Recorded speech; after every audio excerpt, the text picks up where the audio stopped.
Ada ibu-ibu beli sayur itu batena na tawar, kasihan. Padahal itu pagandeng berapa untungnya. Sementara kalau kita pergi di mall, tawar nih. Kira-kira kalau pergi misalnya di mall-mall, tawar itu sayur. Tawar, mina bilang ke orang gila, kapan ini? Padahal itu yang punya mall orang kaya. Ini kasihan yang bonceng-bonceng, berapa untungnya? Batena na tawar. Nah bilangin maki lagi puang, ye puang, cantik nih bu, serasinya baju tak sama kudun tak. Batena memuji kasihan. Beda 50 rupiah masih kita tawar. Ada ndak na tawar tapi ngambil panombo. Berapa harganya? 4.000. Deh 3.500. 4.000 ibu. Nah bayar 4.000 tapi apa nak bilang? Ya tambahnya jeruk 2 nah. Itu dari 6 rukun iman mewajibkan kepada kita percaya kepada akhirat. Artinya tidak sempurna iman seorang manusia, tidak sempurna iman orang Islam apabila dia tidak percaya kepada akhirat. Bahkan jika engkau ingin melihat keimanan seseorang di antara kalian, maka lihatlah sejauh mana dia percaya kepada akhirat. Artinya semakin tinggi kepercayaan seseorang kepada akhirat, maka semakin tebal keyakinannya kepada Allah. Sebaliknya, semakin tipis kepercayaan seseorang kepada akhirat, maka hampir bisa dipastikan dia tidak percaya kepada Allah. Bahkan salah satu sebab kita datang sholat berjamaah subuh di sini, kira-kira apa sebabnya? Apa karena mengharap dapat hadiah beras? Bukan. Apa karena kita mau dapat pulsa? Tidak. Salah satu sebabnya karena kita percaya bahwa di akhirat kelak ada manfaatnya ini sholat berjamaah subuh. Kalau bukan karena kita manfaat subuh ini, karena kita mengharap faedah dan keutamaan di akhirat kelak, Masya Allah begitu berat orang datang sholat subuh. Dingin, lagi enak-enaknya tidur, tidak ada kita dapat. Tapi karena kita percaya ke akhirat, maka kita datang berjamaah subuh di tempat ini. Ibu bapak saudara-saudara sekalian, salah satu kehidupan akhirat kelak itu ada yang disebut hari pembalasan dan di satanya ada disebut padang mahsyar. Padang mahsyar itu menurut informasi dalam kitab, padang mahsyar itu matahari dari kepala panasnya seolah-olah tinggal 1 jengkal. Bayangkan tinggal 1 jengkal panasnya. Sekarang saja masih jutaan kilometer panasnya minta ampun. Ada orang gara-gara panasnya matahari ketika upacara pingsan. Kita di padang mahsyar kelak matahari seolah-olah panasnya tinggal 1 jengkal. Dan pada saat itu seseorang manusia tidak bergerak kakinya sebelum ditanya 4 hal. Ini subuh kali ini saya kasih bocor ini pertanyaan. Jadi semua manusia di akhirat nanti pasti ditanya 4 hal ini. Maka siapkan memang jawabannya Pak. Pasti ditanya masalah ini. Maka bapak-bapak siapkan jawabannya. Pertama kata Nabi akan ditanya, umurmu kau gunakan untuk apa? Bapak-bapak yang sudah tua-tua ini, di depan saya sudah muka-muka sakaratil maut. Sudah jawab nih itu nanti. Umurmu kau gunakan untuk apa? Bisa itu dibayangkan toh? Dari 1 tahun sampai 17 tahun saya di kampung di Sulawesi Selatan. 18 tahun saya merantau ke Batam. 18 sampai 25 saya jadi preman. 26 sampai 30 saya menjadi pimpinan preman. 65 sampai 70 baru kak sadar. Berarti baru 5 tahun modal tak. Selebihnya lebih banyak dosa. Maka sekarang bisa ditahu itu jawabannya. Umurmu kau gunakan untuk apa? Kalau kita yang masih muda kan masih bisa diperbaiki. Umur saya baru 17 tahun. 17 tahun saya jadi remaja masjid. 18 tahun sampai 20 tahun saya menjadi ketua remaja masjid. 21 sampai 25 saya sudah menjadi takmir masjid, naik pangkat. Itu sudah bisa ditahu jawabannya. Bayangkan bapak-bapak yang sudah tua-tua ini, ingat nih umur tak dulu. Tapi kalau umur kita yang lalu-lalu tidak bagus, Wala tai'asu mir rauhillah. Jangan putus asa, masih ada harapan untuk perbaiki. Kapan? Ketika sekarang ini kita bertobat, maka kesalahan-kesalahan bisa dihapus. Dengan catatan, dosa yang bagaimana yang bisa dihapus? Dosa yang sifatnya kepada Allah. Sementara dosa yang sifatnya kepada sesama manusia, susah menghapusnya kalau kita tidak datang minta maaf sama bersangkutan. Kalau bapak dosa kepada Allah, tobatnya kan sangat gampang. 1, menyesal. 2, mengakui. 3, tidak mengulang. 4, ganti kebaikan. Dosa apapun pasti Allah ampuni. Tapi kalau dosa kepada sesama manusia, syaratnya menjadi tambah. 1, menyesal. 2, mengakui. 3, mengulang. 4, ganti kebaikan. Yang kelima, datang minta maaf sama bersangkutan. Pak Imam, maafkan saya. Kenapa dek? Pernah dulu hilang sendal tak? Iya, saya ngambil itu pak. Nah, itu syarat kelima. Yang keenam, sandalnya Pak Iman harus kembalikan. Nah, tidak bisa minta maaf, sandalnya orang tetap diambil. Pak Imam, maafkan saya. Pernah kucuri sandal tak? Nah, dia bilang Pak Imam, iya saya maafkan kok, tapi kasih kembali dulu sandalku. Nah, itu baru betul. Kalau sandalnya orang tetap diambil, tidak diterima maafnya. Nah, yang bertetangga ngambil tanahnya orang, syaratnya kasih kembali tanahnya orang. Selama tanah diambil, selama itu tidak diterima maafnya. Meskipun Allah sudah maafkan, tidak diampuni di akhirat kelak ketika dia tidak kembalikan itu barangnya orang. Maka bapak-bapak yang pernah ngambil tanahnya tetangga, kasih kembali besok. Ibu-ibu yang pernah ngambil sendok piring ketika pengantin, kasih kembali. Selama tidak kembali, selama itu tidak dimaafkan dosa-dosanya. Nah, pertanyaan pertama, umurmu kau gunakan untuk apa? Yang kedua, pertanyaan akan ditanya lagi di akhirat nanti, masa mudamu kau gunakan untuk apa? Bapak-bapak jawab begitu. Masa muda digunakan untuk apa? Dan yang ketiga akan ditanya, ini yang pokok pembahasan yang paling penting. Hartamu kau dapat dari mana? Kau belanjakan untuk apa? Berkaitan dengan kekayaan, 2 pertanyaannya Pak. Dari mana kau dapat? Kau belanjakan untuk apa? Ada orang hartanya dia dapat dengan cara halal, tapi dibelanjakan secara haram.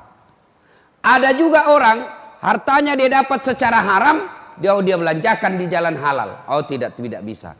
Harus sama-sama halal. Contoh, hartamu kau dapat dari mana? Jadi pegawai, betul-betul halal, gajinya betul-betul murni, tidak menghalalkan segala cara. Tapi sayang, dia belanjakan untuk apa? Dia pakai judi. Dia pakai nyogok, anaknya jadi polisi atau tentara, dia nyogok. Dia pakai mabuk-mabukan. Hartanya dia dapat secara halal, tapi dia belanjakan secara haram. Salah. Ada juga hartanya dia dapat secara halal, dia mau belanjakan secara haram. Mana? Secara halal mana? Contoh, uang judi. Uang judi, dia mau sumbang di masjid. Oh, enggak boleh. Uang korupsi, dia mau bersihkan. Ya korupsi misalnya, korupsi 500 juta. Dia sumbang masjid 50 juta. Oh, enggak bisa. Yang halal Allah suci dan hanya mau menerima yang suci juga. Hartamu kau dapat dari mana? Maka di akhirat kelak, prosesi tanya jawab soal harta, oh banyak masalahnya Pak. Maka kita yang miskin, di sini enaknya jadi orang miskin Pak. Kalau kita miskin apa mau tanyakan Ki? Tapi orang kaya banyak pertanyaannya. Orang miskin apa mau tanyakan?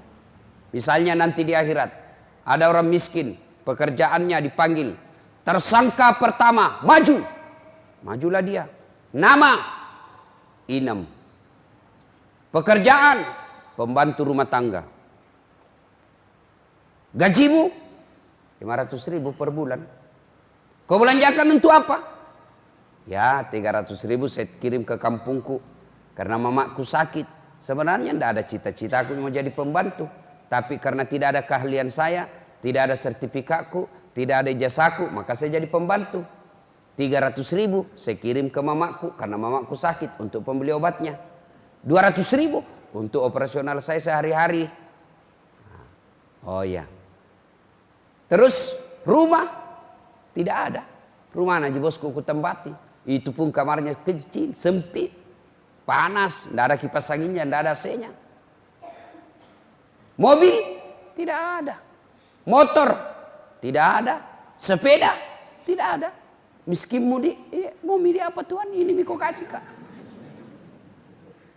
Kau sholat, alhamdulillah sholat, rajin saya sholat, tidak pernah putus. Sunnah-sunnahku juga, rawatibku lengkap. Sebelum sholat 5 waktu saya sholat sunnah dulu.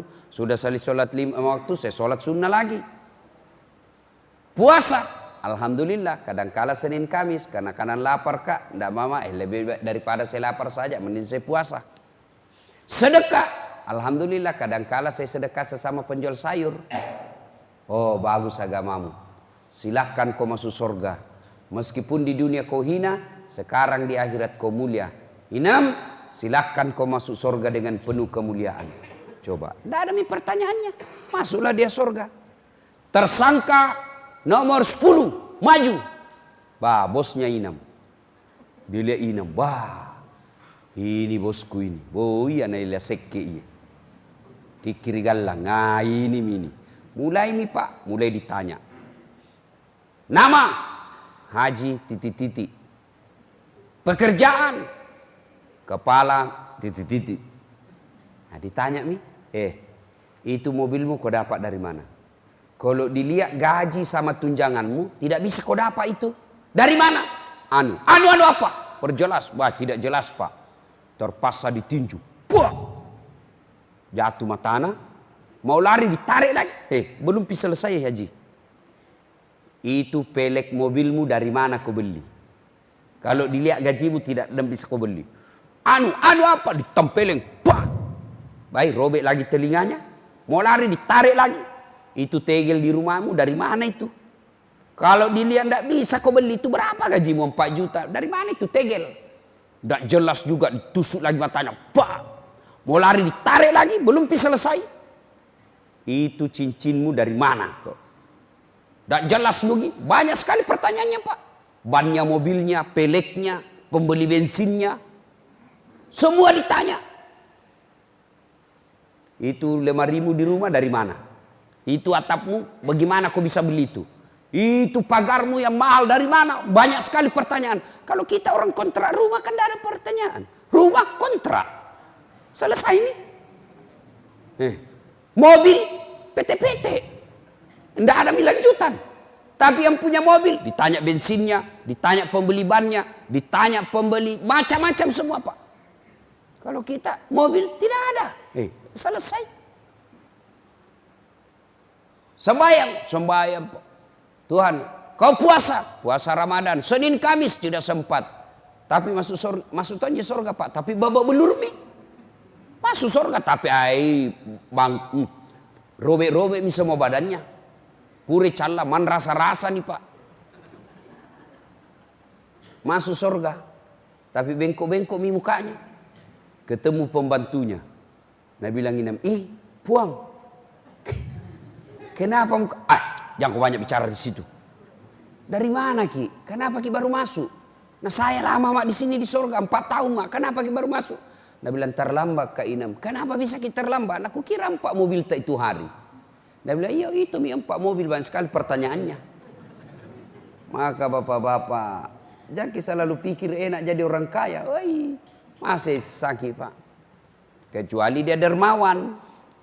Kecuali dia banyak membantu orang. Itu kekayaannya nanti enak juga. Menolong dia. Saya juga tidak setuju kalau ada ustadz bilang, tidak usah cari uang banyak-banyak, tidak dibawa jimati. Oh keliru pak. Itu zaman dulu. Kalau saya cari uang banyak-banyak, bawa mati. Bagaimana caranya? Kirim mami sebelum mati ki. Kirim nih.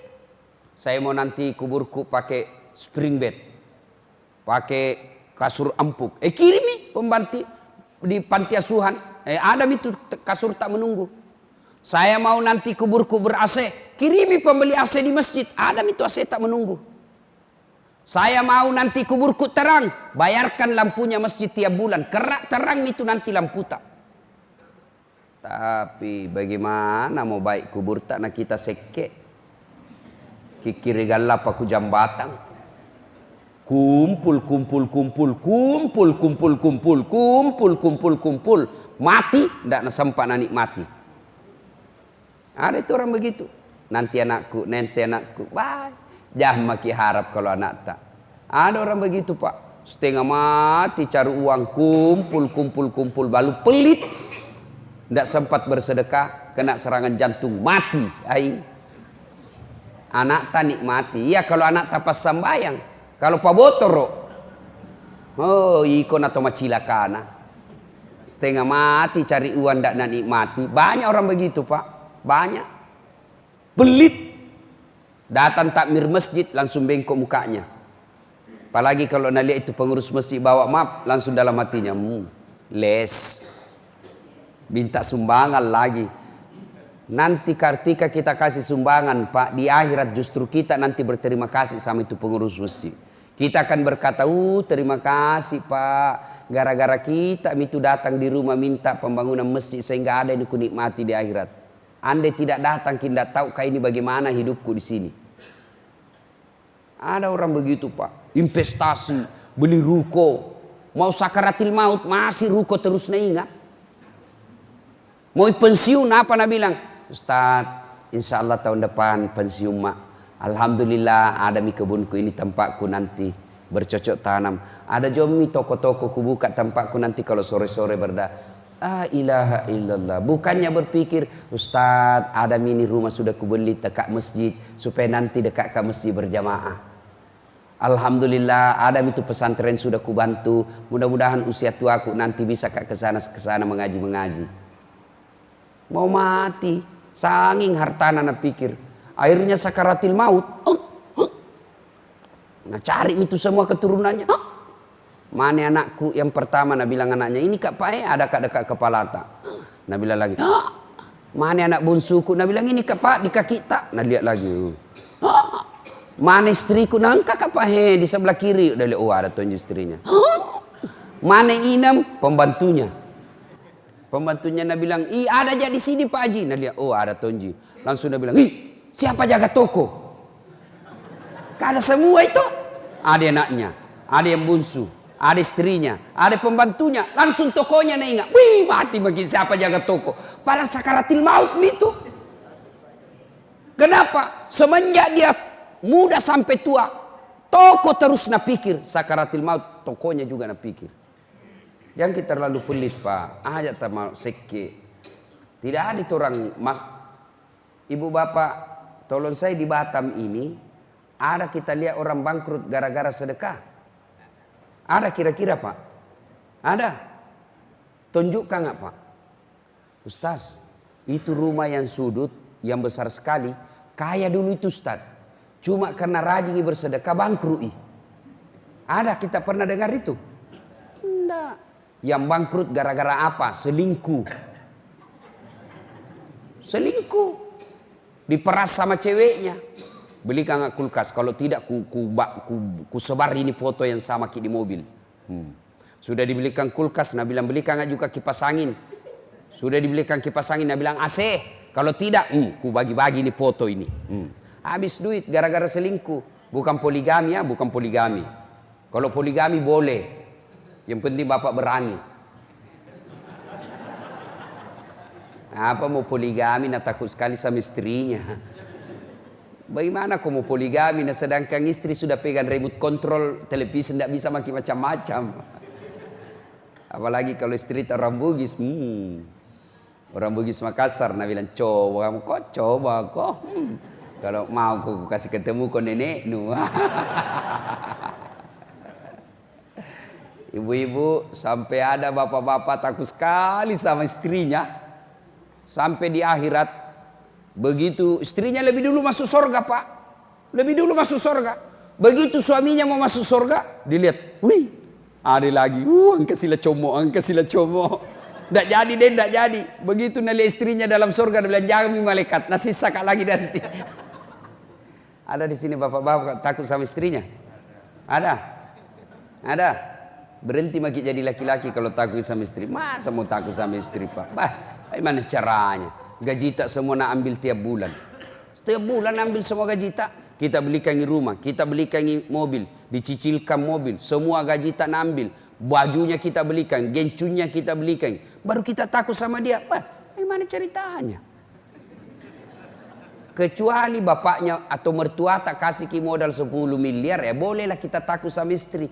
Tapi kalau kita yang hidupi, bagaimana caranya mau takut sama istri, Pak? Berhenti kita takut sama istri. Ini juga ibu-ibu, jangan kasih takut-takut suami tak. Baru 10 menit suaminya pergi menelpon. Di mana kok, Pak? Di mana kok? Ada kak di kantor. Balik-balik kok, foto dulu baru kirim. Wah, patena na sesa suamina. Sedikit-sedikit minta foto lagi. Wah. Mana gimana suami? Nah, ibu bapak, saudara-saudara sekalian yang saya hormati, jangan terlalu pelit, ya, jangan terlalu pelit, Pak. Nah, ibu-ibu kalau beli sayur jangan terlalu pelit. Itu kasihannya nenek sepeda datang ke komplek jama kita tawar ki. Ada ibu-ibu beli sayur itu batena na tawar kasihan. Padahal itu pagandeng berapa untungnya. Sementara kalau kita pergi di mall, tawar nih.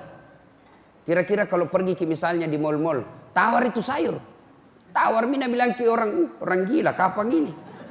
Padahal itu yang punya mall orang kaya. Ini kasihan yang bonceng-bonceng, berapa untungnya? Batena na tawar. Nah bilangin maki lagi puang, ye puang, cantik nih bu, serasinya baju tak sama kudun tak. Batena memuji kasihan, beda 50 rupiah masih kita tawar. Ada ndak na tawar tapi ngambil panombo, berapa harganya? 5.000, deh 3.500, 4.000 ibu, nah bayar 4.000 tapi apa nak bilang ya tambahnya jeruk 2 nah.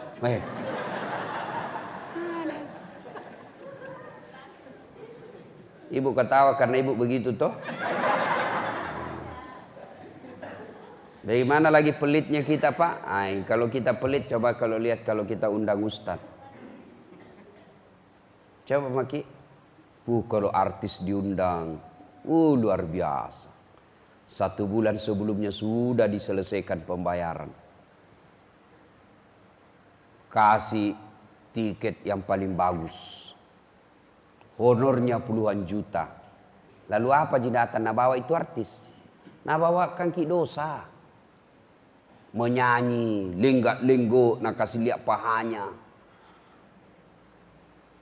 Itu uang dikasih 50 juta. 70 juta sampai di Jakarta nak pakai minum khamar, nak pakai narkoba, dia pakai berzina.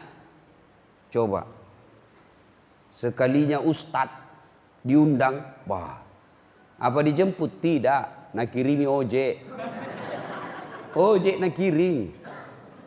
Coba kalau undang ki imam masjid, apa kita jemput? Tidak, ojek kita kirim.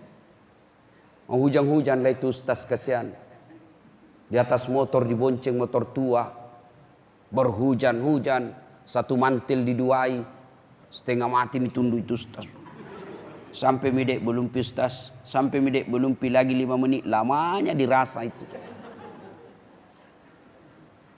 Sampai meki di sana. Barasanji panas.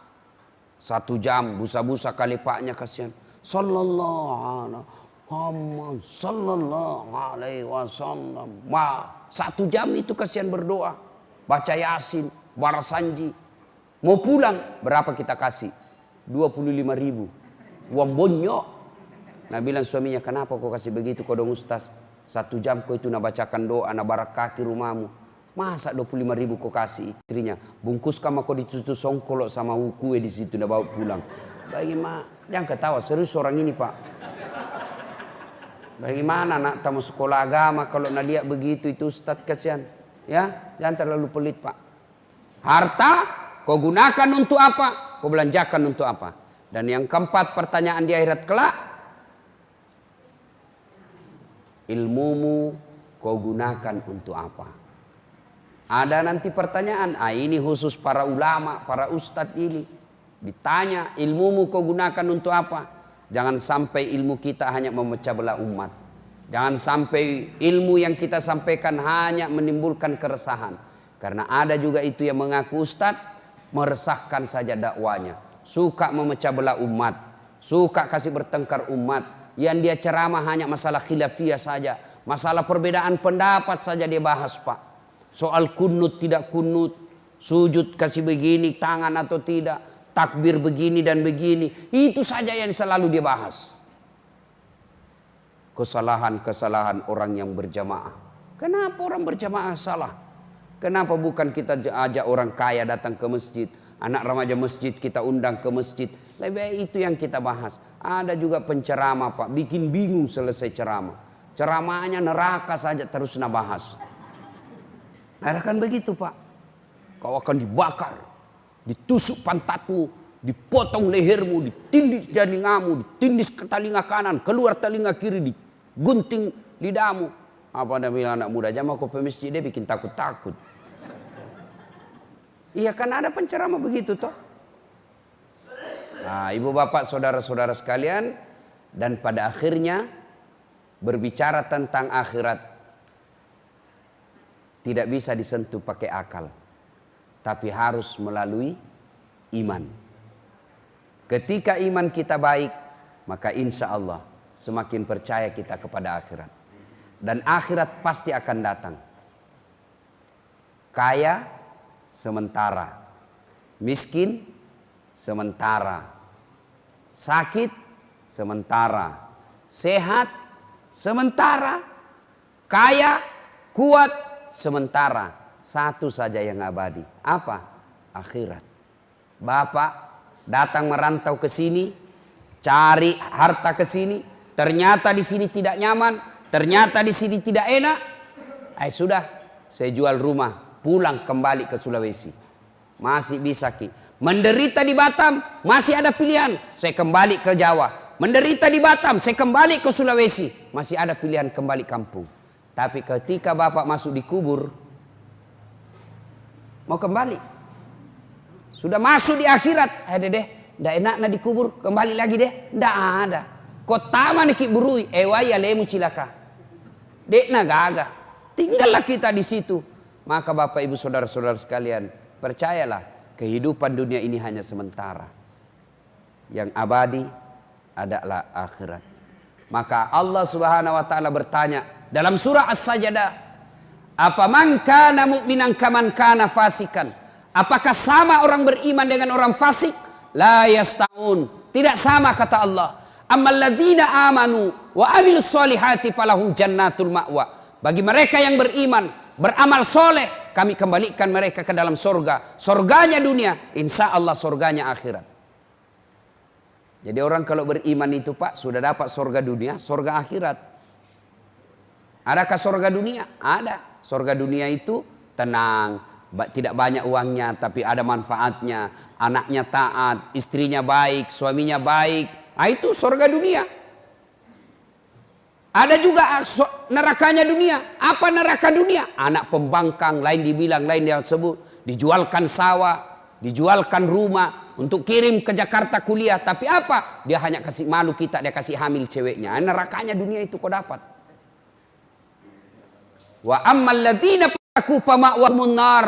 Bagi mereka yang pembangkang, pura-pura beriman, kami kembalikan mereka ke neraka. Nerakanya dunia, apalagi nerakanya akhirat. Bapak kalau menderita di dunia Pak, tidak ada orang menderita selama-lamanya. Tapi kalau Bapak menderita di akhirat, tidak ada nih Pak. Ini kita ini berapa umur tak Pak? Berapa umur tak? Berapa umur tak masih malas kita bersedekah? Berapa umur tak masih malas kita melakukan kebaikan? Umur sudah 50 tahun. Hebat sekali sudah Pak kalau ditambah itu 10 tahun. Jangan pikir lama itu 10 tahun. 10 tahun sebentar Pak, cuma 2 kali pilkada. Itu. Sebentar gitu pilkada 10 tahun. Saya heran. Pak ini saya, kerjaku hampir tiap malam takziah. Hampir tiap malam saya ceramah kematian. Itu jarang nih orang saya takziahi Pak 70 tahun. Jarang sekali orang meninggal 70 tahun. Artinya apa? Semakin langka umur panjang. Yang banyak saya takziahi rata-rata 40 lebih, 50 lebih. Jarang itu 60-70 tahun. Jarang. Artinya semakin pendek umur kita. Nah ini bapak-bapak ini. Sudah 50 tahun, hati-hati maki Pak. Mari ngeren nih, sudahlah. Kalau kita sudah pensiun, jangan maki lagi pikir-pikir dunia. Lebih kita pikir tabungan akhirat. Kalau dunia ini menderita, tidak. Pak, pernah kita lihat ada orang menderita dari lahir sampai mati, menderita terus. Tidak. Paling ada terketa, jangan bisa umur hidup. 1 hari saja tidak ada orang dari bangun sampai tidur sampai bangun lagi menderita terus. Tidak, pasti ada senyumnya. Di penjara pasti ada senyum-senyumnya. Tidak ada orang begitu bangun nangis terus sampai tidur sampai bangun lagi nangis terus. Tidak. Pasti ada ketawanya. Tapi kalau dikubur maki Pak, begitu Bapak menderita awalnya, menderita maki selamanya. Maka untuk itu persiapkan kehidupan akhirat kita. Perhidupan akhirat ini untuk dipersiapkan, salah satu diantaranya adalah menghidupkan sholat jamaah seperti ini. Bayangkan Pak, kalau 5 waktu kita datang berjamaah, kita tidak ngambil barangnya orang, tidak pernah bicara kotor, tidak pernah merugikan orang, 5 waktu ada di masjid, apa alasannya Tuhan larang kita masuk surga? Lalu apa alasannya Allah menyeret kita masuk neraka kalau kita hidup di dunia memelihara sholat 5 waktu dan berjamaah di masjid? Inilah tausiah kita, mudah-mudahan ada manfaat. Lebih dan kurangnya mohon dimaafkan. Nun wal kalam ya misturun billahi fi sabilil haq. Assalamualaikum warahmatullahi wabarakatuh.